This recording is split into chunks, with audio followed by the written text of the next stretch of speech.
खबर वाराणसी से है, जहां महाकुंभ के बाद जगत गुरु बालक देवाचार्य ने जब काशी की धरती पर कदम रखा तो उनका स्वागत किसी राजकीय अतिथि की तरह किया गया।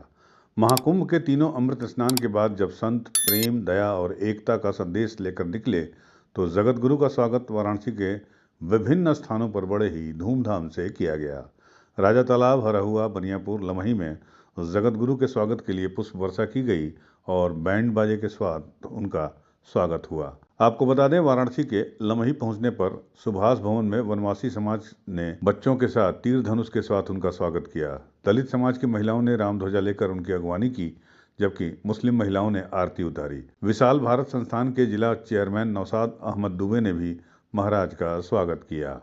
लम्ही के सुभाष भवन में पहुंचने पर जगत गुरु ने नेताजी सुभाष चंद्र बोस की आरती की और जय हिंद का उद्घोष किया। रामपंथ और विशाल भारत संस्थान के संयुक्त तत्वाधान में आयोजित जगत गुरु चरण वंदन कार्यक्रम में हिंदू और मुसलमानों ने एक साथ जगत गुरु का अभिनंदन किया, जो भारतीय संस्कृति की पहचान है। इस कार्यक्रम में जगत गुरु ने मैं सबका हूँ, सब मेरे हैं उद्घोष करके समाज में समावेशिता की भी बात की। कार्यक्रम में हनुमान चालीसा फेम नाजनीन अंसारी, डॉक्टर नजमा परवीन, खुर्शीदा बानो समेत अन्य प्रमुख हस्तियों ने तिलक और आरती से जगत गुरु का अभिनंदन किया। दलित और मुस्लिम समाज के लोग भी इस आयोजन में शामिल हुए और उनके साथ आत्मीयता से बातचीत की। विशाल भारतीय संस्थान के राष्ट्रीय अध्यक्ष डॉक्टर राजीव ने इस अवसर पर समावेशी भारत अभियान का शुभारंभ किया और कहा कि भारतीय संस्कृति में किसी को भी अस्वीकार नहीं किया जा सकता है, बल्कि सबको एक सूत्र में बांधना ही सनातन संस्कृति का मूल उद्देश्य है। के आधार पर किसी से भी भेद नहीं कर सकता।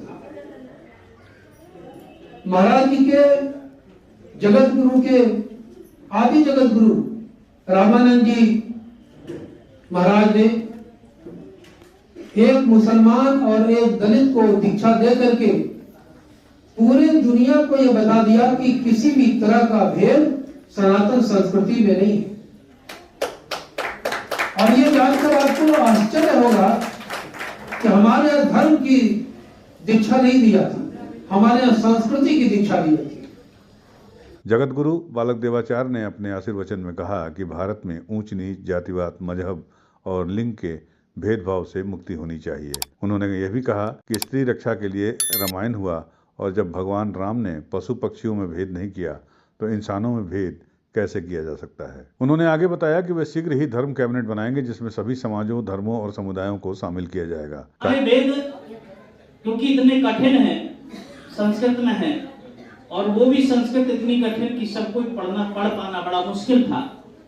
इसलिए कुछ लोग, तथाकथित लोगों ने वेदों को इधर उधर करने की भी कोशिश की, उसमें मिलावट करने की भी कोशिश की, उसका दुष्प्रचार करने का भी कार्य किया कि ये वेदों में इनके ऐसे लिखा है, नारी को पूजा नहीं जाता है, नारी को सम्मान नहीं देना चाहिए और दलितों को सम्मान नहीं देना चाहिए। अगर ऐसा होता तो हमारे यहाँ व्यास जी ने जब 18 पुराणों की रचना की तो उसमें एक जो है। कार्यक्रम का संचालन डॉक्टर अर्चना भारतवंशी ने किया और इसमें बड़ी संख्या में लोग उपस्थित रहे, जिसमें डॉक्टर मृदुला जायसवाल, नाजनीन अंसारी, डॉक्टर नजमा परवीन, खुर्शीदा बानो, शंकर पांडे, मयंक श्रीवास्तव और अन्य दूसरे लोग शामिल थे। यूपी न्यूज़ 9 के लिए वाराणसी से सुजीत पटेल की रिपोर्ट।